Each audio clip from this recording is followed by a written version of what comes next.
Point तो सोनी धरती Pakistan programme के नाल मैं तुहाडा होस्ट चांद शकील।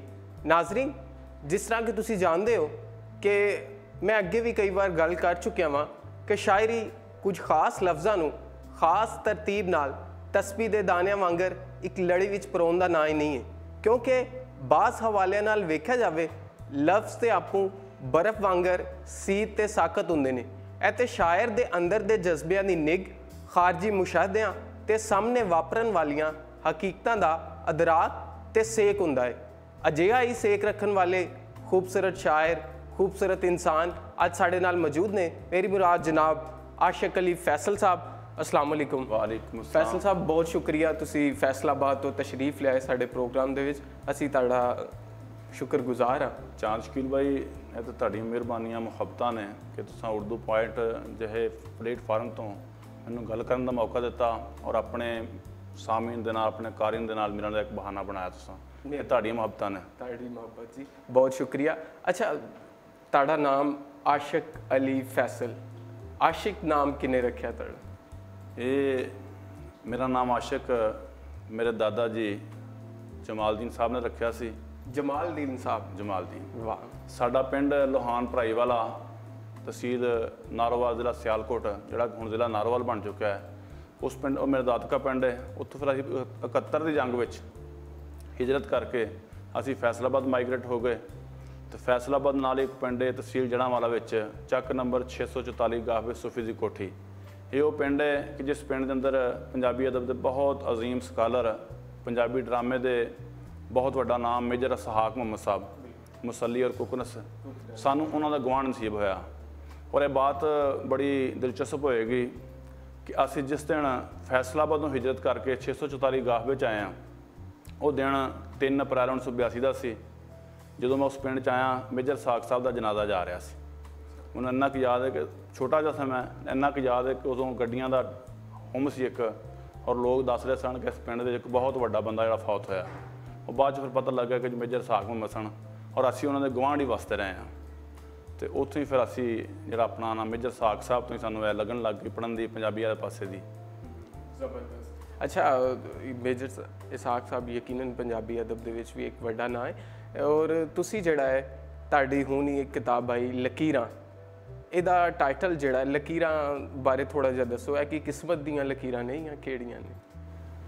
लकीरां तो देखो जी, हयाती जी हयाती जी एक नुकते तो चांद भाई शुरू होंदी है, फिर ना मुक्कण वाली लकीरां जिहड़ियां सिलसिला शुरू हो जाता है। वो लकीरां किसी भी हवाले नाल होण, हाथ दीयां लकीरां ला लो, पैरां दीयां ला लो, किस्मत दीयां ला लो, वो दुनिया के धंधियां दीयां ला लो, झगड़े झेड़े दे ला लो, ठीक है ना जी। इस हवाले नाल अगर तुसीं मुनासब समझो तो अपनी नज़म जिहड़ी मैं तुहानूं पेश सुना दिंदा।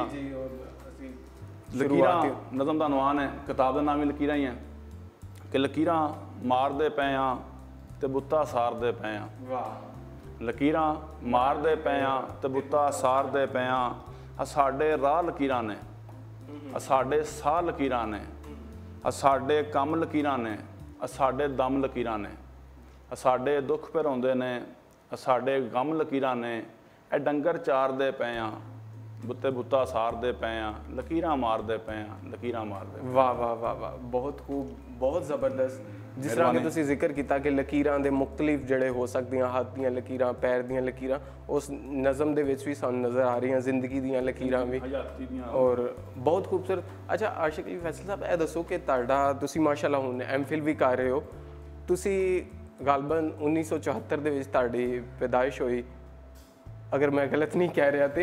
और तो बाद तुसी मैट्रिक जिहड़ा है 1989 च कीता, फिर तुसी जिहड़ा आके BA जिहड़ा 2015 दे विच 13 दे विच कीता। हाँ, तो इन्ना गैप क्यों स्टडी दे विच? हुण तुसी MPhil भी कर रहे हो, तुहाडा भी जारी है? एक तो है जी कि मेरी जिहड़ी तलीम है यह भी वंडी हुई है। मैं पहलियां 3 क्लासां MC प्राइमरी स्कूल फैसलाबाद तो कीतियां, 1982 जो असीं शिफ्ट होए हैं। फिर सूफी दी कोठी चों आण के मैं मैट्रिक का इम्तिहान पास किया, और ये बड़े मेरे वास्ते दुख की गल सी कि जो मेरे मैट्रिक के पेपर सन, 10वीं के पेपर होने सन, जिस दिन मेरा पहला पेपर से 10वीं का, उस दिन मेरी वालदा का चलीसवां सी। उसकी वजह नाल फिर मेरी तलीम का अगला सिलसिला जिहड़ा रुक गया। घर के हालात ऐसे नहीं सन कि मैं कॉलेज जा सकता। फिर मैं प्राइवेट मेहनत मजदूरी की, उस तो बाद वो नाल ही प्राइवेट दाखला भेज के FA किया 1993। ਤੇ ਮੈਟ੍ਰਿਕ FA ਕਰਨ ਤੋਂ ਫੌਰਨ ਬਾਅਦ ਮੈਂ ਲਾਹੌਰ ਆ ਗਿਆ। ਇੱਥੇ ਆਣ ਕੇ ਰਵੇਲ ਦੇ ਵਿੱਚ ਮੁਲਾਜ਼ਮਤ ਕੀਤੀ, ਨਾਲ ਇੱਕ ਪ੍ਰਾਈਵੇਟ ਜੌਬ ਕਰਦਾ ਰਿਹਾ। ਤੇ ਫਿਰ ਚੱਲ ਤੇ ਤਲੀਮ ਵਾਲੇ ਪਾਸੇ ਤੋਜਾ ਨਹੀਂ ਦਿੱਤੀ ਗਈ। ਫਿਰ 2005 ਦੇ ਵਿੱਚ ਜਦੋਂ ਮੈਂ ਜਾ ਕੇ ਗਜ਼ਾਲੀ ਐਜੂਕੇਸ਼ਨ ਟਰਸਟ ਦੇ ਨਾਲ ਜੁੜਿਆ, ਗਜ਼ਾਲੀ ਸਕੂਲ ਦੇ ਵਿੱਚ, ਉੱਥੇ ਫਿਰ ਮੈਨੂੰ ਇੱਕ ਦੋਸਤਾਂ ਨੇ ਇਸ ਚੀਜ਼ ਵੱਲ ਕਾਇਲ ਕੀਤਾ ਕਿ ਤੁਸੀਂ ਯਾਰ ਪੜ੍ਹੋ। ਬਹੁਤ ਜ਼ਬਰਦਸਤ। ਬਲਕਿ ਉਸ ਤੋਂ ਪਹਿਲਾਂ ਇੱਕ ਹੋਰ ਵਾਕਿਆ ਬੜਾ ਅਜੀਬ ਜਿਹਾ ਸੀ ਜਿਹੜਾ ਤੁਹਾਨੂੰ ਦੱਸਣਾ ਚਾਹਾਂਗਾ ਮੈਂ ਕਿ ਅਸੀਂ ਪਸਰੂਰ ਮੁਸ਼ਤਾਕ ਕੁਰੈਸ਼ੀ ਸਾਹਿਬ ਦੀ ਦੁਕਾਨ ਤੇ ਬੈਠੇ ਸਾਂ। ਉਹਨਾਂ ਦੀ ਕਿਤਾਬਾਂ ਦੀ ਦੁਕਾਨ ਸੀ, ਅੱਲਾ ਉਹਨਾਂ ਨੂੰ ਜੰਨਤ ਨਸੀਬ ਕਰੇ। ਉੱਥੇ ਬੈਠੇ ਇੱਕ ਗੱਲ ਹੋ ਗਈ ਤਰੀਕੇ ਸਿਆਲਕੋਟ ਦੇ ਉੱਤੇ।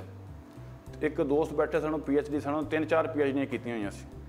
ਤੇ ਮੈਨੂੰ ਕਹਿਣ ਲੱਗੇ ਜੀ ਇਸ ਹਵਾਲੇ ਨਾਲ ਗੱਲ ਕਰੋ, ਤਰੀਕੇ ਸਿਆਲਕੋਟ ਦੀ ਕਿਤਾਬ ਛਪ ਕੇ ਆਈ ਸੀ। ਮੈਂ ਕੋਈ ਨਾ ਜੀ 2-4 ਗੱਲਾਂ ਕੀਤੀਆਂ, ਉਹਨਾਂ ਨੂੰ ਬੜੀਆਂ ਪਸੰਦ ਆਈਆਂ। ਤੇ ਮੈਨੂੰ ਕਹਿੰਦੇ ਯਾਰ ਤੁਸੀਂ ਕਰਦੇ ਕੀ ਹੋ? ਮੈਂ ਕਿਹਾ ਜੀ ਮੈਂ ਤਾਂ ਅੱਜ ਕੱਲ੍ਹ ਫਾਰਗ ਹਾਂ, ਮਿਹਨਤ ਮਜ਼ਦੂਰੀ ਕਰੀਦੀ ਹੈ। ਪੜ੍ਹੇ ਕਿੰਨੇ ਹੋ? ਮੈਂ ਕਿਹਾ ਜੀ ਮੈਂ FA ਕੀਤਾ ਹੋਇਆ। ਕਹਿੰਦੇ ਯਾਰ 2 ਗੱਲਾਂ ਨੇ, ਤੁਹਾਡੀਆਂ ਗੱਲਾਂ ਜਾਂ ਉਦੋਂ ਬਰਦਾਸ਼ਤ ਹੋਣਗੀਆਂ ਜਦੋਂ ਤੁਸੀਂ ਪੈਸੇ ਵਾਲੇ ਹੋਵੋਗੇ, ਤੇ ਜਾਂ ਉਦੋਂ ਮੰਨੀਆਂ ਜਾਣਗੀਆਂ ਜਦੋਂ ਤੁਹਾਡੀ ਤਲੀਮ ਹੋਏਗੀ। ਨਾ ਤੁਹਾਡੇ ਕੋਲ ਪੈਸੇ ਨੇ, ਨਾ ਤੁਹਾਡੇ ਕੋਲ ਤਲੀਮ ਹੈ, ਇਸ ਕਰਕੇ ਤੁਹਾਡੀਆਂ ਗੱਲਾਂ ਜਾਨਦਾਰ ਨੇ ਲੇਕਿਨ ਇਸ ਟਾਈਮ ਬੇਵਜ਼ਨ ਨੇ। ਤੁਸੀਂ ਆਪਣੀ ਪੜ੍ਹਾਈ ਵੱਲ ਤੋਜੋ ਕਰੋ ਤਾਂ ਕਿ ਕੱਲ੍ਹ ਨੂੰ ਤੁਸੀਂ ਪੜ੍ਹੇ ਲਿਖੇ ਹੋਵੋ, ਗੱਲ ਕਰੋ ਤਾਂ ਲੋਕਾਂ ਨੂੰ ਪਤਾ ਲੱਗੇ ਯਾਰ ਕਿਸੇ ਪੜ੍ਹੇ ਲਿਖੇ ਬੰਦੇ ਨਾਲ ਗੱਲ ਕੀਤੀ। ਹੁਣ ਤੁਸੀਂ FA ਹੋ ਕੇ ਗੱਲ ਕਰ ਰਹੇ ਹੋ ਤਾਂ ਤੁਹਾਡੇ ਕੋਲ ਪੈਸਾ ਵੀ ਕੋਈ ਨਹੀਂ। ਮੁਆਸ਼ਰੇ ਆਪਣਾ ਇੱਕ ਹਾਂਜੀ ਪਰਖਣ ਦਾ ਅਸੂਲ ਹੈ। ਮੈਂ ਉਹਨਾਂ ਦੀ ਗੱਲ ਨੂੰ ਬੜਾ ਫੀਲ ਕੀਤਾ। ਮੈਂ ਜੀ ਠੀਕ ਹੈ। ਉਸੇ ਵਕਤ ਹੀ ਉਹਨਾਂ ਦਿਨਾਂ 'ਚ ਫਿਰ ਮੈਂ ਵਾਪਸ ਜੜ੍ਹਾਂ ਲਿਆ ਗਿਆ। ਉੱਥੇ ਆਣ ਕੇ ਗਜ਼ਾਲੀ ਐਜੂਕੇਸ਼ਨ ਟਰਸਟ ਨਾਲ ਵਾਬਸਤਾ ਹੋ ਗਿਆ। ਉੱਥੋਂ ਫਿਰ ਨਾ ਜੀ ਤਲੀਮ ਦਾ ਸਿਲਸਿਲਾ ਸ਼ੁਰੂ ਹੋਇਆ। 2 ਓਪਨ ਯੂਨੀਵਰਸਿਟੀ ਤੋਂ ਮੈਂ BA ਕੀਤਾ। ਔਰ ਇਹਦੇ ਵਿੱਚ ਇੱਕ ਹੋਰ ਬੜੀ ਯਾਨੀ ਕਿ ਦੁੱਖ ਦੀ ਗੱਲ ਹੋਈ ਕਿ ਜਦੋਂ ਮੇਰਾ ਪਹਿਲੇ ਸਮੈਸਟਰ ਦੇ ਪੇਪਰ ਸਨ ਨਾ ਜੀ, ਉਹ ਪੇਪਰਾਂ ਦੇ ਦੌਰਾਨ ਹੀ ਮੇਰੇ ਘਰ ਜੁੜਵਾਂ ਬੱਚੇ ਪੈਦਾ ਹੋਏ ਤੇ ਉਹ ਵੀ ਫੌਤ ਹੋ ਗਏ ਦੁਨੀਆ ਤੋਂ। ਤੇ ਪਹਿਲੇ ਸਮੈਸਟਰ ਦੇ ਪੇਪਰ ਨਾ ਦੇ ਸਕਿਆ, ਜਿਸ ਕਰਕੇ ਮੇਰੇ ਜਿਹੜੇ ਯਾਨੀ ਕਿ BA ਵੀ ਜਿਹੜਾ ਨਾ ਜੀ ਥੋੜ੍ਹਾ ਜਿਹਾ ਲੈਂਥੀ ਹੋ ਗਿਆ। ਤੇ 2012 'ਚ ਮੁਕੰਮਲ ਹੋਇਆ। ਫਿਰ ਉਸ ਤੋਂ ਬਾਅਦ ਸਰਗੋਧਾ ਯੂਨੀਵਰਸਿਟੀ ਤੋਂ ਮੈਂ MA ਪੰਜਾਬੀ ਕੀਤਾ ਪ੍ਰਾਈਵੇਟ। ਔਰ ਇਹ ਦੱਸਣ ਦੇ ਵਿੱਚ ਮੈਂ ਖੁਸ਼ੀ ਮਹਿਸੂਸ ਕਰਾਂਗਾ ਕਿ ਮੇਰੇ 81% ਨੰਬਰ ਸਨ। 810 ਨੰਬਰ 1000 ਤੋਂ ਮੈਂ ਲਏ। ਯੂਨੀਵਰਸਿਟੀ ਦਾ ਗੋਲਡ ਮੈਡਲ ਮਿਲਿਆ। ਠੀਕ ਹੈ ਨਾ ਜੀ, ਅੱਲਾਹ ਪਾਕ ਨੇ ਮਿਹਰਬਾਨੀ ਕੀਤੀ। ਫਿਰ ਦੋਸਤਾਂ ਨੇ ਮਸ਼ਵਰਾ ਦਿੱਤਾ ਕਿ ਯਾਰ ਤੁਸੀਂ MPhil ਕਰ ਲਓ। ਹਾਲਾਂਕਿ ਮੇਰੇ ਹਾਲਾਤ ਐਸੇ ਨਹੀਂ ਹਜੇ ਵੀ ਕਿ ਮੈਂ MPhil ਨੂੰ ਅਫੋਰਡ ਕਰ ਸਕਦਾ, ਲੇਕਿਨ ਅੱਲਾਹ ਪਾਕ ਨੇ ਮਦਦ ਕੀਤੀ, ਦੋਸਤ ਅਹਿਬਾਬ ਨੇ ਤਾਮਨ ਕੀਤਾ ਤੇ ਮੈਂ ਹੁਣ MPhil ਵੀ ਕਰ ਚੁੱਕਿਆ। ਯਾਨੀ ਕਿ ਵਾਇਵਾ ਹੋਣਾ ਰਹਿ ਗਿਆ ਤੇ ਮੁਕੰਮਲ ਹੀ ਹੋਇਆ ਜੀ। ਸਾਰੇ ਦੋਸਤ ਪੁੱਛਦੇ ਨੇ ਯਾਰ ਤੁਸੀਂ ਪੜ੍ਹ ਕੇ ਕੀ ਕਰੋਗੇ, ਹੁਣ ਤੁਸੀਂ ਪੜ੍ਹ ਕੇ ਕੀ ਕਰੋਗੇ ਇੰਨੀ ਉਮਰ 'ਚ? ਤੇ ਮੈਂ ਕਹਿੰਦਾ ਕਿ ਤੁਹਾਨੂੰ ਅੱਲਾਹ ਦੇ ਨਬੀ ਦੇ ਹਦੀਸ ਯਾਦ ਨਹੀਂ ਕਿ ਇਲਮ ਹਾਸਲ ਕਰੋ ਮਾਂ ਦੀ ਗੋਦ ਤੋਂ ਲੈ ਕੇ ਕਬਰ ਦੀ ਗੋਦ ਤੱਕ। ਠੀਕ ਹੈ ਨਾ ਜੀ। ਮੈਂ ਕਿ ਜੇ ਅਗਰ ਅਸੀਂ ਕਬਰ ਦੀ ਗੋਦ ਤੱਕ ਬੰਦਾ ਤਾਂ ਸਾਰੀ ਉਮਰ ਤਾਲਿਬ ਇਲਮ ਰਹਿੰਦਾ। ਅਸੀਂ ਪਿਛਲੇ 10 ਸਾਲ ਤੋਂ ਮੈਂ ਪੜ੍ਹਾ ਰਿਹਾ, ਉਸਤਾਦ ਹਾਂ, ਲੇਕਿਨ ਮੈਂ ਸਮਝਦਾ ਕਿ ਅਸੀਂ ਉਸਤਾਦ ਨਹੀਂ ਹੈ। ਉਸਤਾਦ ਨਹੀਂ ਹੁੰਦਾ ਜਿਨ੍ਹਾਂ ਦੇ ਕੋਈ ਤਾਲਿਬ ਇਲਮ ਨਾ ਹੋਵੇ। ਜਦੋਂ ਅਸੀਂ ਪੜ੍ਹਾਂਗੇ, ਜਦੋਂ ਅਸੀਂ ਰਿਸਰਚ ਕਰਾਂਗੇ, ਜਦੋਂ ਅਸੀਂ ਸਿੱਖਣ ਦੀ ਪੋਜੀਸ਼ਨ ਚਾਹਾਂਗੇ ਨਾ ਜੀ, ਤੇ ਫਿਰ ਇਹੀ ਸਾਰਾ ਕੁਝ ਕਰ ਸਕਾਂਗੇ। ਤੇ ਇਹੀ ਸਿਲਸਿਲਾ ਤਲੀਮ ਦਾ ਕਿ ਮੇਰੀ ਤਲੀਮ ਜਿਹੜੀ ਉਹ ਹਜੇ ਵੀ ਜਾਰੀ ਹੈ। ਔਰ ਇਨਸ਼ਾਅੱਲਾ ਅੱਗੇ MPhil ਤੋਂ ਬਾਅਦ ਇਰਾਦਾ ਹੈ ਕਿ PhD ਦਾ ਵੀ ਇਰਾਦਾ ਕੀਤਾ ਜਾਵੇ। ਠੀਕ ਹੈ ਨਾ, ਔਰ PhD ਵੀ ਮੁਕੰਮਲ ਕੀਤੀ ਜਾਵੇ। ਔਰ ਇਸ ਵਾਲੇ ਨਾਲ ਤੁਹਾਡੀਆਂ ਦੁਆਵਾਂ ਦੀ ਵੀ ਲੋੜ ਹੈ। ਤੇ ਬਹੁਤ ਜ਼ਬਰਦਸਤੀ ਨਹੀਂ ਜੀ, ਤੁਸੀਂ ਆਪ ਹੀ ਬੜੇ ਹਿੰਮਤੀ ਇਨਸਾਨ ਹੋ, ਮਾਸ਼ਾਅੱਲਾ ਇੰਨੀ ਹਿੰਮਤ ਕੀਤੀ ਔਰ ਇਸ ਸਟੇਜ ਤੱਕ ਪਹੁੰਚੇ, ਬਹੁਤ ਖੁਸ਼ੀ ਹੋਈ। ਅੱਛਾ, ਹੁਣ ਸਾਨੂੰ ਕਿਹੜੀ ਨਜ਼ਮ ਸੁਣਾ ਰਹੇ ਹੋ? ਮੈਂ ਤੁਹਾਨੂੰ ਜੀ ਇੱਕ ਨਜ਼ਮ ਸੁਣਾ ਰਿਹਾ, ਸਫ਼ਰ ਵਾਲੀ। ਸਫ਼ਰ, ਰੁਕਾਵਟ ਦੀ ਰੁਕਾਵਟ ਕਿ ਜ਼ਿੰਦਗੀ ਦੇ ਸਫ਼ਰ 'ਚ ਰੁਕਾਵਟ ਜਾਂ ਜ਼ਿੰਦਗੀ ਦੇ ਸਫ਼ਰ 'ਚ ਰੁਕਾਵਟ। ਅਸੀਂ ਇਹਦੇ ਵਿੱਚ ਇੱਕ ਖਿਆਲ ਜਿਹਾ ਪੇਸ਼ ਕੀਤਾ ਹੈ ਕਿ ਇੱਕ ਦੂਸਰੇ ਦੇਸ਼ੋਂ ਮੁਸਾਫਰ ਹੋਣ ਦੀ ਖਾਤਰ ਹਜ਼ਾਰਾਂ ਹੀ ਸਿਆਪੇ ਨੇ। ਇੱਕ ਦੂਸਰੇ ਦੇਸ਼ੋਂ ਮੁਸਾਫਰ ਹੋਣ ਦੀ ਖਾਤਰ ਹਜ਼ਾਰਾਂ ਹੀ ਸਿਆਪੇ ਨੇ। ਸ਼ਨਾਖਤ ਬੋਝ ਬਣਦੀ ਹੈ। ਕਿਤੇ 100 ਦਫ਼ਤਰਾਂ ਦੀ ਦਰਬਦਰ ਸੋ ਹਾਜ਼ਰੀ ਮਗਰੋਂ ਕਿਸੇ ਨੂੰ ਦਾਨ ਹੁੰਦੀ ਹੈ ਇਜਾਜ਼ਤ ਕੂਚ ਕਰਨੇ ਦੀ। ਅਸੀਂ ਕਿੰਨੇ ਸਿਆਣੇ ਆ, ਅਸੀਂ ਇਨਸਾਨ ਜੋ ਹੋਏ, ਸਾਨੂੰ ਪੰਛੀਆਂ, ਸਹਿ ਤਿਤਲੀਆਂ ਤੇ ਇੱਕ ਹਵਾ ਦਾ ਹੱਥ ਨਹੀਂ ਆਂਦਾ ਜੋ ਵੀਜ਼ਾ ਭਾਲਦੇ ਕੋਈ ਨਹੀਂ। ਵਾਹ ਵਾਹ ਵਾਹ ਵਾਹ ਵਾਹ। ਸਾਨੂੰ ਪੰਛੀਆਂ, ਸਹਿ ਤਿਤਲੀਆਂ ਤੇ ਇੱਕ ਹਵਾ ਦਾ ਹੱਥ ਨਹੀਂ ਆਂਦਾ ਜੋ ਵੀਜ਼ਾ ਭਾਲਦੇ ਕੋਈ ਨਹੀਂ।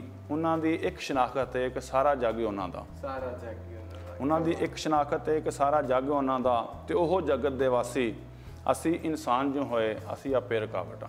ਵਾਹ ਵਾਹ ਵਾਹ, ਜ਼ਬਰਦਸਤ। ਅਸੀਂ ਇਨਸਾਨ ਜੋ ਹੋਏ, ਅਸੀਂ ਆਪੇ ਰੁਕਾਵਟਾਂ। ਬਹੁਤ ਖੂਬ, ਬਹੁਤ ਸੋਹਣਾ ਖਿਆਲ ਕਿ ਪਰਿੰਦਿਆਂ ਦੀ ਜਿਹੜੀ ਉਹ ਕੋਈ ਹੱਦ ਨਹੀਂ ਹੁੰਦੀ। ਉੱਧਰ ਉੱਡ ਕੇ ਫੁੱਲਾਂ ਦੀ ਖੁਸ਼ਬੂਆਂ ਦੀ ਜਿਹੜੀ ਹੈ ਉਹਨਾਂ ਦੀ ਵੀ ਕੋਈ ਹੱਦ ਨਹੀਂ ਹੁੰਦੀ। ਖੁਸ਼ਬੂ ਜਿਹੜੀ ਹਵਾ ਹੈ ਜਿਹੜੀ, ਤੁਸੀਂ ਕਦੇ ਬਾਰਡਰ ਤੇ ਜਾ ਕੇ ਦੇਖੋ ਨਾ, ਬਾਰਡਰ ਤੇ ਜਾ ਕੇ ਦੇਖੋ ਤੇ ਤੁਸੀਂ ਬਾਰਡਰ ਕ੍ਰਾਸ ਕਰਨ ਲੱਗਿਆ ਅਸੀਂ ਬਹੁਤ ਪਰੇਸ਼ਾਨ ਹੁੰਦੇ ਆ, ਲੇਕਿਨ ਵੇਖਦੇ ਹਾਂ ਕਿ ਕਾਂ ਇੱਧਰੋਂ ਉੱਧਰ ਜਾ ਰਹੇ ਨੇ, ਚਿੜੀਆਂ ਉੱਧਰ ਆ ਰਹੀਆਂ, ਉੱਧਰ ਦੇ ਫੁੱਲਾਂ ਦੀ ਖੁਸ਼ਬੂ ਤੁਹਾਨੂੰ ਉੱਧਰ ਆ ਰਹੀ ਮਹਿਸੂਸ ਹੋ ਰਹੀ ਹੋਵੇਗੀ। ਯਾਨੀ ਕਿ ਕਿਸੇ ਬਾਰਡਰ ਦੀ ਵੀ ਗੱਲ ਕਰ ਲਓ, ਠੀਕ ਹੈ ਨਾ। ਅਸੀਂ ਹਰ ਬਾਰਡਰ ਦੇ ਉੱਤੇ ਦੁਨੀਆ ਦੇ ਕਿਸੇ ਮੁਲਕ 'ਚ ਵੀ ਜਾਣ ਵਾਸਤੇ ਤੁਹਾਨੂੰ ਇੱਕ ਚੀਜ਼ ਦੀ ਲੋੜ ਹੈ, ਲੇਕਿਨ ਨਾ ਕਾਵਾਂ ਨੂੰ ਜ਼ਰੂਰਤ ਪੈਂਦੀ ਹੈ, ਨਾ ਹਵਾ ਨੂੰ ਜ਼ਰੂਰਤ ਪੈਂਦੀ ਹੈ, ਨਾ ਖੁਸ਼ਬੂ ਨੂੰ ਜ਼ਰੂਰਤ ਪੈਂਦੀ ਹੈ। ਤੇ ਕਿਆ ਅਸੀਂ ਉਹਨਾਂ ਚੀਜ਼ਾਂ ਤੋਂ ਸਿੱਖ ਕੁਝ ਨਹੀਂ ਸਕਦੇ? ਅਸੀਂ ਤਾਂ ਇਨਸਾਨ ਨਾ ਜੀ, ਅਸੀਂ ਤਾਂ ਅਸ਼ਰਫੁਲ ਮਖਲੂਕਾਤ ਹਾਂ, ਲੇਕਿਨ ਅਸੀਂ ਆਪਣੇ ਪੈਰਾਂ 'ਚ ਆਪੇ ਰੁਕਾਵਟਾਂ ਪਾ ਕੇ, ਨਫ਼ਰਤਾਂ ਦੇ ਬੀਜ ਬੋ ਕੇ, ਤੇ ਅਸੀਂ ਇਸ ਖੂਬਸੂਰਤ ਕਾਇਨਾਤ ਨੂੰ ਪਤਾ ਨਹੀਂ ਕੀ ਦਾ ਕੀ ਬਣਾ ਦਿੱਤਾ। ਗਲਬਨ ਬਾਕੀ ਸਦੀਕੀ ਦਾ ਸ਼ੇਰ ਹੈ ਕਿ ਉੱਚੀਆਂ ਕੰਧਾਂ ਢੱਕ ਨਾ ਸਕਣ, ਫੁੱਲਾਂ ਦੀ ਖੁਸ਼ਬੂ। ਬਿਲਕੁਲ ਬਾਕੀ ਸਦੀਕੀ ਸਾਹਿਬ ਨੇ ਬੜੀ ਖੂਬਸੂਰਤ ਬਾਤ ਲਿਖੀ ਹੈ ਜੀ। ਤੇ ਇਸ ਤੋਂ ਇਲਾਵਾ ਜਦੋਂ ਅਸੀਂ ਲਾਹੌਰ ਵੀ ਗੱਲ ਕਰ ਰਹੇ ਸੀ, ਮੈਂ ਲਾਹੌਰ ਦੇ ਵਿੱਚ ਜਦੋਂ ਆਇਆ ਤਾਂ ਉਦੋਂ ਇਲਿਆਸ ਘੁੰਮਣ ਸਾਹਿਬ ਰਵੇਲ ਦੇ ਦਫ਼ਤਰ, ਠੀਕ ਨੇ, ਮੈਨੂੰ ਭੇਜਿਆ ਗਿਆ। ਉਹਨਾਂ ਨੇ ਬੜੀਆਂ ਮੁਹੱਬਤਾਂ ਕੀਤੀਆਂ। ਰਵੇਲ ਦੇ ਦਫ਼ਤਰ 'ਚ ਮੇਰੀ ਮੁਲਾਕਾਤ ਆਪਣੇ ਵੱਡੇ ਵੀਰ ਹਫੀਜ਼ ਸਾਹਿਬ ਨਾਲ ਹੋਈ।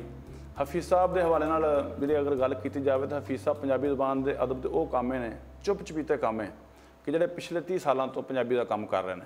ਔਰ ਮੇਰਾ ਨਹੀਂ ਖਿਆਲ, ਯਾਨੀ ਕਿ ਮੈਨੂੰ ਹਜੇ ਤੱਕ ਸ਼ਨੀਦ ਨੇ, ਕਿ ਕਿਸੇ ਪੰਜਾਬੀ ਅਦਾਰੇ ਨੇ, ਕਿਸੇ ਪੰਜਾਬੀ ਤਨਜ਼ੀਮ ਨੇ ਅੱਜ ਤੱਕ ਉਹਨਾਂ ਨੂੰ ਪੰਜਾਬੀ ਸੇਵਾ ਦਾ ਅਵਾਰਡ ਵੀ ਦਿੱਤਾ ਹੋਵੇ। ਹਾਲਾਂਕਿ ਪੰਜਾਬੀ ਦੀਆਂ ਤਕਰੀਬਨ ਨਹੀਂ, ਉਹ ਗੁਜਰਾਤ ਤੋਂ ਮੇਰਾ ਖਿਆਲ ਹੈ ਉਹਨਾਂ ਨੂੰ ਕੋਈ ਅਵਾਰਡ ਪਿਛਲੇ ਦਿਨੋਂ ਜਿਹੜਾ ਉਹ ਮਿਲਿਆ। ਮੇਰੇ ਇਲਮ 'ਚ ਨਹੀਂ ਹੈ, ਨਾ ਉਹਨਾਂ ਨੇ ਦੱਸਿਆ, ਪਤਾ ਨਹੀਂ ਕੌਣ ਦੱਸਣ ਦੀ ਜ਼ਰੂਰਤ ਮਹਿਸੂਸ ਨਹੀਂ ਕੀਤੀ ਉਹਨੇ। ਉਹ ਤੁਸੀਂ ਕਿਹਾ ਨਾ ਚੁੱਪ ਚਪੀਤੇ ਤੇ ਹਾਂਜੀ, ਪੰਜਾਬੀ ਜ਼ੁਬਾਨ ਦੇ ਹਵਾਲੇ ਨਾਲ ਜਿਹੜੀਆਂ ਕਿਤਾਬਾਂ ਛਪੀਆਂ ਨੇ, ਮੇਰਾ ਖਿਆਲ ਹੈ 50% ਤੋਂ ਵੱਧ ਕਿਤਾਬਾਂ ਜਿਹੜੀਆਂ ਉਹਨਾਂ ਦੇ ਹੱਥੋਂ ਕੰਪੋਜ਼ ਹੋਈਆਂ ਨੇ। ਔਰ ਬੜੇ ਮੁਹੱਬਤ ਵਾਲੇ ਇਨਸਾਨ ਸਨ। ਉਹਨਾਂ ਦੀ ਵਜ੍ਹਾ ਨਾਲ ਅਸੀਂ ਫਿਰ ਅਗਲਾ ਸਫ਼ਰ ਜਾਰੀ ਰੱਖਿਆ, ਠੀਕ ਹੈ ਜੀ। ਉਸ ਤੋਂ ਬਾਅਦ ਜਮੀਲ ਅਹਿਮਦ ਪਾਲ ਸਾਹਿਬ, ਉਹਨਾਂ ਦੀਆਂ ਮੁਹੱਬਤਾਂ, ਉਹਨਾਂ ਦੀਆਂ ਸ਼ਫਕਤਾਂ, ਠੀਕ ਹੈ ਜੀ। ਉਹਨਾਂ ਨੇ ਸਾਡੇ ਆਜ਼ਾਦ ਅਸਲ ਨੇ ਕਿ ਉਹ ਮੇਰੇ ਵੀ ਉਸਤਾਦ ਨੇ ਮਾਸ਼ਾਅੱਲਾ। ਉਹ ਬੜੇ ਜਾਂ ਸਾਡੇ ਜਿੰਨੇ ਵੀ ਯਾਰ ਦੋਸਤ ਨੇ, ਸਰਫਰਾਜ਼ ਅਵਾਨ ਸਾਹਿਬ ਹੋ ਗਏ, ਕਰਾਮਤ ਅਲੀ ਮੁਗਲ ਸਾਹਿਬ ਹੋ ਗਏ, ਠੀਕ ਹੈ ਨਾ, ਇਹ ਸਾਰੇ ਜਮੀਲ ਅਹਿਮਦ ਪਾਲ ਸਾਹਿਬ ਦੇ ਲਾਏ ਹੋਏ ਬੂਟੇ ਨੇ। ਔਰ ਮੈਂ ਸਮਝਦਾ ਕਿ ਪਾਲ ਸਾਹਿਬ ਪੰਜਾਬੀ ਜ਼ੁਬਾਨ ਦੇ ਉਹ ਸੇਵਕ ਨੇ ਕਿ ਅਗਰ ਉਹਨਾਂ ਵਰਗਾ ਇੱਕ ਹੋਰ ਸੇਵਕ ਹੋਵੇ ਤਾਂ ਪੰਜਾਬੀ ਜ਼ੁਬਾਨ ਯਕੀਨਨ ਤਰੱਕੀ ਕਰ ਜਾਵੇ, ਕਿ ਉਹਨਾਂ ਨੇ ਆਪਣਾ ਸਾਰਾ ਕੁਝ ਪੰਜਾਬੀ ਸੇਵਾ ਦੇ ਨਾਲ ਲਾਤਾ। ਸਵੇਰ, ਪੰਜਾਬੀ ਅਦਬੀ ਮਰਕਜ਼ ਦੀਆਂ ਕਿਤਾਬਾਂ, ਫਿਰ ਉਸ ਤੋਂ ਬਾਅਦ ਜਿਹੜੀ ਸਭ ਤੋਂ ਜ਼ਿਆਦਾ ਉਹਨਾਂ ਦੀ ਹੈ ਅਚੀਵਮੈਂਟ ਨਾ ਜੀ, ਯਾਰ ਮੈਂ ਕਹਾਂਗਾ ਉਹਨਾਂ ਦੀ ਕਾਰਗੁਜ਼ਾਰੀ, ਉਹ ਚਾਂਦ ਸ਼ਕੀਲ ਹੈ, ਉਹ ਕਰਾਮਤ ਮੁਗਲ ਹੈ, ਉਹ ਸਰਫਰਾਜ਼ ਅਵਾਨ ਹੈ, ਉਹ ਅਬਦੁਲ ਹਫੀਜ਼ ਹੈ, ਔਰ ਮੇਰੇ ਜਿਹਾ ਚੀਜ਼ ਬੰਦਾ ਆਸ਼ਿਕ ਅਲੀ ਫੈਸਲ ਵੀ ਸ਼ਾਮਲ ਹੈ। ਬਿਲਕੁਲ, ਬਹੁਤ ਸ਼ੁਕਰੀਆ ਜੀ। ਅੱਛਾ ਆਸ਼ਿਕ ਸਾਹਿਬ, ਤੁਸੀਂ ਇਹ ਜਿਹੜਾ ਆਪਣਾ ਸਫ਼ਰ ਹੈ, ਇਲਮੀ ਸਫ਼ਰ, ਜਿਹੜਾ ਅਦਬੀ ਸਫ਼ਰ ਹੈ, ਉਹ ਕਦੋਂ ਸ਼ੁਰੂ ਕੀਤਾ? ਕਦੋਂ ਤੁਸੀਂ ਪਹਿਲੀ ਨਜ਼ਮ ਲਿਖੀ ਜਾਂ ਕਿਸ ਉਮਰੇ, ਕੁਝ ਯਾਦ ਹੈਗਾ? ਦੇਖੋ ਜੀ, ਇਸ ਹਵਾਲੇ ਨਾਲ ਜਿਹੜੀ ਯਾਦਾਸ਼ਤ ਹੈ ਉਹ ਤਾਂ ਕੰਮ ਨਹੀਂ ਕਰਦੀ ਮੈਂ ਪਹਿਲੀ ਨਜ਼ਮ ਕਦੋਂ ਲਿਖੀ ਸੀ। ਲੇਕਿਨ ਇਹ ਹੈ ਕਿ ਜਦੋਂ ਮੈਂ ਸ਼ੌਰ ਦੀ ਅੱਖ ਖੋਲ੍ਹੀ ਤਾਂ ਮੈਨੂੰ ਪਤਾ ਲੱਗ ਗਿਆ ਕਿ ਮੈਂ ਕੁਝ ਬੋਲਣ ਜੋਗਾ ਹੈ, ਮੈਂ ਲਿਖਣ ਜੋਗਾ ਹੈ ਜਾਂ ਪੜ੍ਹਨ ਜੋਗਾ ਹੈ। ਅਤੇ ਸਾਡੇ ਘਰ 'ਚ ਮੇਰੀ ਵਾਲਦਾ ਮਾਸ਼ਾਅੱਲਾ ਪੜ੍ਹੀਆਂ ਸਨ, ਉਹਨਾਂ ਨੂੰ ਦੀਨੀ ਲਗਨ ਸੀ। ਇਸਲਾਮੀ ਕਿਤਾਬਾਂ ਘਰ, ਗੁਲਸ਼ਨ ਰੰਗੀਲਾ, ਮਿਲਾਦ ਅਕਬਰ, ਜ਼ਹੂਰ ਹਦਾਇਤ ਵਗੈਰਾ, ਨੂਰ ਹਦਾਇਤ ਵਗੈਰਾ। ਔਰ ਅੱਬਾ ਜੀ ਨੂੰ ਦੂਸਰਾ ਸ਼ੌਕ ਸੀ ਹੀਰ ਵਾਰਿਸ ਸ਼ਾਹ, ਸੈਫ ਅਲ ਮਲੂਕ। ਪੰਜਾਬੀ ਕਿਤਾਬਾਂ ਜਦੋਂ ਤੀਸਰੀ 'ਚ ਪੜ੍ਹਦਾ ਸੀ, ਮੈਨੂੰ ਯਾਦ ਹੈ ਕਿ ਉਦੋਂ ਮੈਂ ਕਿਤਾਬਾਂ ਇਹਨਾਂ ਨੂੰ ਫੋਲਾ ਫਾਲੀ ਕਰਨੀ ਸ਼ੁਰੂ ਕਰ ਦਿੱਤੀ ਸੀ। ਔਰ ਫਿਰ ਉਹਦੇ ਨਾਲ ਲਿਖਦੇ ਵੀ ਰਹੇ ਹਾਂ, ਲੇਕਿਨ ਪਹਿਲਾਂ ਵਾਲਾ ਲਿਖਿਆ ਸੀ ਮੇਰੇ ਕੋਲ ਮਹਿਫੂਜ਼ ਨਹੀਂ ਰਹਿ ਸਕਿਆ। ਜਦੋਂ ਪਹਿਲੀ ਸ਼ੇਰ ਲਿਖੀ, ਉਸ ਤੋਂ ਬਾਅਦ ਯਾਨੀ ਕਿ ਕਾਲਜ ਦੇ ਦਿਨਾਂ ਦੇ ਵਿੱਚ, ਸਕੂਲ ਦੇ ਦਿਨਾਂ 'ਚ ਮੈਂ ਕਲਮੀ ਦੋਸਤੀ ਕਰਦਾ ਰਿਹਾ ਔਰ ਬਹੁਤ ਸਾਰੇ ਦੋਸਤਾਂ ਨੂੰ ਸ਼ੇਰਾਂ 'ਚ ਖਤ ਲਿਖਦਾ ਰਿਹਾ, ਲੇਕਿਨ ਉਹ ਬਦਕਿਸਮਤੀ ਨਾਲ ਮੇਰੇ ਕੋਲ ਖਤ ਮਹਿਫੂਜ਼ ਨਹੀਂ ਰਹੇ, ਵਗਰਨਾ ਸੁਰਮਾਇਆ ਸੀ ਮੇਰਾ। ਮੈਂ ਰਫਾਕਤ ਸਨ ਮੁਮਤਾਜ਼ ਸਾਹਿਬ ਦਾ ਸ਼ਾਗਿਰਦ ਹਾਂ, ਜਿਹੜੇ ਜੜ੍ਹਾਂ ਵਾਲੇ 'ਚ ਪੰਜਾਬੀ ਨਜ਼ਮ ਦੇ ਬੇਤਾਜ ਬਾਦਸ਼ਾਹ ਸਨ। ਰਿਆਜ਼ ਸ਼ਾਹਦ ਸਾਹਿਬ ਪ੍ਰੋਫੈਸਰ ਡਾਕਟਰ, ਉਹਨਾਂ ਦਾ ਇੱਕ ਸ਼ੇਰ ਹੈ ਕਿ ਪੜ੍ਹਦੀ ਸ਼ੇਰ ਰਫਾਕਤ ਦੇ ਧਰਤੀ ਸੰਦਲ ਬਾਰਦੀ, ਪੜ੍ਹਦੀ ਸ਼ੇਰ ਰਫਾਕਤ ਦੇ ਧਰਤੀ ਸੰਦਲ ਬਾਰਦੀ। ਅਤੇ ਰਫਾਕਤ ਸਨ ਮੁਮਤਾਜ਼ ਸਾਹਿਬ ਮੇਰੇ ਉਸਤਾਦ ਸਨ, ਉਹਨਾਂ ਨੇ ਉਂਗਲ ਫੜੀ, ਬਲਕਿ ਬਾਕਾਇਦਾ ਤੌਰ 'ਤੇ ਮੈਂ ਉਹਨਾਂ ਦੀ ਸ਼ਾਗਿਰਦੀ ਇਖਤਿਆਰ ਕੀਤੀ, ਉਹਨਾਂ ਕੋਲ ਸਾਰਾ ਕੁਝ ਸਿੱਖਿਆ। ਪਿਛਲੇ ਸਾਲ ਉਹ ਅੱਲਾ ਨੂੰ ਪਿਆਰੇ ਹੋ ਗਏ, ਅੱਲਾਹ ਤਾਲਾ ਉਹਨਾਂ ਨੂੰ ਬਰੀਕ ਰਹਿਮਤ ਕਰੇ। ਉਸ ਤੋਂ ਬਾਅਦ ਪੰਜਾਬੀ ਕਹਾਣੀਆਂ ਵਾਲੇ ਪਾਸੇ ਵੀ ਮੈਂ ਆਇਆ। ਕਹਾਣੀ 'ਚ ਇਲਿਆਸ ਘੁੰਮਣ ਸਾਹਿਬ ਨੇ ਮੈਨੂੰ ਰਹਿਨੁਮਾਈ ਦਿੱਤੀ, ਮੇਰੀਆਂ ਕਹਾਣੀਆਂ ਵੀ ਛਪੀਆਂ। ਔਰ ਤੁਹਾਨੂੰ ਮੈਂ ਜਾਣ ਕੇ ਸ਼ਾਇਦ ਹੈਰਾਨੀ ਵੀ ਹੋਵੇ ਕਿ ਮੇਰੀ ਇੱਕ ਕਹਾਣੀ ਸੀ ਪੀੜ ਦਾ ਪੰਧ, ਉਹ ਕਹਾਣੀ ਹੁਣ ਤੱਕ 10-12 ਵਾਰ ਛਪ ਚੁੱਕੀ ਹੈ। ਉਹ 47 ਦੀ ਵੰਡ ਦੇ ਹਵਾਲੇ ਨਾਲ ਅਜੋਕੀ ਕਹਾਣੀ ਸੀ, ਔਰ ਉਸ ਕਹਾਣੀ ਦੇ ਵਿੱਚ ਯਾਨੀ ਕਿ ਉਸ ਨੂੰ ਇੰਡੀਆ, ਕੈਨੇਡਾ, ਅਮਰੀਕਾ ਤੱਕ ਛਾਪਿਆ ਹੈਗਾ ਕਿਤਾਬਾਂ ਦੇ ਵਿੱਚ। ਔਰ ਪਿਛਲੇ ਸਾਲ ਇੰਡੀਆ 'ਚ ਕਾਨਫਰੰਸ ਹੋਈ ਸੀ 2012 'ਚ ਗਲਬਨ, ਉਸ ਕਾਨਫਰੰਸ 'ਚ ਪੰਜਾਬੀ ਕਹਾਣੀ ਦੀ ਗੱਲ ਹੋ ਰਹੀ ਸੀ। ਅਤੇ ਵੰਡ ਦੀਆਂ ਕਹਾਣੀ ਦੇ ਹਵਾਲੇ ਨਾਲ ਜਿਹੜੀਆਂ 2 ਕਹਾਣੀਆਂ ਬੈਸਟ ਗਿਣੀਆਂ ਗਈਆਂ ਸੀ ਨਾ ਜੀ, ਉਹਨਾਂ 'ਚੋਂ ਇੱਕ ਕਹਾਣੀ ਮੇਰੀ ਵੀ ਸੀ ਕਿ ਆਸ਼ਿਕ ਅਲੀ ਫੈਸਲ ਨੇ ਪੀਰ ਦਾ ਪੰਧ ਜਿਹੜੀ ਲਿਖੀ ਹੈ, ਜ਼ਬਰ, ਇਹ ਕਹਾਣੀ ਬਹੁਤ ਅੱਛੀ ਰਹੀ ਹੈ, ਕਮਾਲ ਹੈ। ਅੱਛਾ ਫੈਸਲ ਸਾਹਿਬ, ਆਖਿਰ ਤੇ ਸਾਨੂੰ ਕੁਝ ਇੱਕ ਨਜ਼ਮ ਜੀ, ਮੰਗ ਤੰਗ। ਮੰਗ ਤੰਗ। ਆਪਣੀ ਜੇਬ 'ਚ ਆਪਣੇ ਪੈਸੇ ਹੋਣ ਤੇ ਮੇਲੇ ਜਾਵਾਂ। ਹਾਂ, ਆਪਣੀ ਜੇਬ 'ਚ ਆਪਣੇ ਪੈਸੇ ਹੋਣ ਤੇ ਮੇਲੇ ਜਾਵਾਂ। ਕੁਝ ਫੀਸਾਂ, ਕੁਝ ਰਾਸ਼ਨ ਖਰਚਾ, ਕੁਝ ਕਰਜ਼ਾ, ਕੁਝ ਲੈਣਾ। ਕੁਝ ਫੀਸਾਂ, ਕੁਝ ਰਾਸ਼ਨ ਖਰਚਾ, ਕੁਝ ਕਰਜ਼ਾ, ਕੁਝ ਲੈਣਾ। ਸਾਰਾ ਕੁਝ ਗੈਰ ਪਰਾਇਆ ਜਿਵੇਂ ਮੰਗਵਾ ਗਹਿਣਾ। ਕੁਝ ਕਰਜ਼ਾ, ਕੁਝ ਲੈਣਾ, ਇਹ ਸਾਰਾ ਕੁਝ ਮੋੜ ਦਿਆਂ ਤੇ ਜੁੱਸੇ ਬਿਨ ਪਰਛਾਵਾਂ। ਆਪਣੀ ਜੇਬ 'ਚ ਆਪਣੇ ਪੈਸੇ ਹੋਣ ਤੇ ਮੇਲੇ ਜਾਵਾਂ। अपनी जेब 'ਚ अपने पैसे अपनी जेब 'ਚ ਆਪਣੇ ਪੈਸੇ ਹੋਣ ਤੇ ਮੇਲੇ ਜਾਵਾਂ। वाह वाह वाह, बहुत ज़बरदस्त। अशरफ फैसल साहब ਤੁਸੀਂ ਬਹੁਤ ਸੋਹਣਾ ਕਲਾਮ ਸੁਣਾਇਆ ਸਾਨੂੰ, ਬਹੁਤ ਸਾਰੀਆਂ ਗੱਲਾਂ ਕੀਤੀਆਂ, ਬਹੁਤ ਮਜ਼ਾ ਆਇਆ ਤੁਹਾਡੇ ਨਾਲ ਗੱਲਬਾਤ ਕਰਕੇ। ਨਾਜ਼ਰੀਨ, ਤੁਸੀਂ ਜਿਸ ਤਰ੍ਹਾਂ ਕਿ ਫੈਸਲ ਸਾਹਿਬ ਦੀਆਂ ਬਹੁਤ ਖੂਬਸੂਰਤ ਗੱਲਾਂ, ਉਹਨਾਂ ਜ਼ਿੰਦਗੀ ਦਾ ਸਫ਼ਰ ਜਿਹੜਾ ਕਿ ਉਹਨਾਂ ਨੇ ਪੜ੍ਹਾਈ ਦਾ ਜਿਹੜਾ ਇੱਕ ਸਿਲਸਿਲਾ ਹੁਣ ਵੀ ਸ਼ੁਰੂ ਕੀਤਾ ਹੋਇਆ, ਜਿਹੜੀ ਤਲੀਮੀ ਸਿਲਸਿਲਾ ਆਪਣਾ ਉਹਨੂੰ ਜਾਰੀ ਰੱਖਿਆ ਹੋਇਆ, ਇੰਨੀ ਉਮਰ ਹੋਣ ਦੇ ਬਾਵਜੂਦ ਵੀ ਉਹ ਐਮਫਿਲ ਮਾਸ਼ਾਅੱਲਾ ਕਰ ਰਹੇ ਨੇ। ਮੇਰਾ ਖਿਆਲ ਹੈ ਕਿ ਸਾਨੂੰ ਸੋਚਣਾ ਚਾਹੀਦਾ ਕਿ ਆਪਣੀ ਤਾਲੀਮ ਜਿਹੜੀ ਹੈ ਉਹਨੂੰ ਵੀ ਨਾਲ ਨਾਲ ਲੈ ਕੇ ਚੱਲਣਾ ਚਾਹੀਦਾ ਹੈ। ਔਰ ਆਸ ਕਰਨੇ ਆ ਤੁਹਾਨੂੰ ਅੱਜ ਦਾ ਪ੍ਰੋਗਰਾਮ ਵੀ ਬਹੁਤ ਪਸੰਦ ਆਏਗਾ। ਇਹਦੇ ਨਾਲ ਹੀ ਆਪਣੇ ਹੋਸਟ ਚਾਂਦ ਸ਼ਕੀਲ ਨੂੰ ਇਜਾਜ਼ਤ ਦਿਓ। ਲੈ ਹੋ ਯਾਰ ਹਵਾਲੇ ਰੱਬ ਦੇ, ਮੇਲੇ 4 ਦਿਨਾਂ ਦੇ, ਉਸ ਦਿਨ ਈਦ ਮੁਬਾਰਕ ਹੋ ਸੀ ਜਿਸ ਦਿਨ ਫੇਰ ਮਿਲਾਂਗੇ।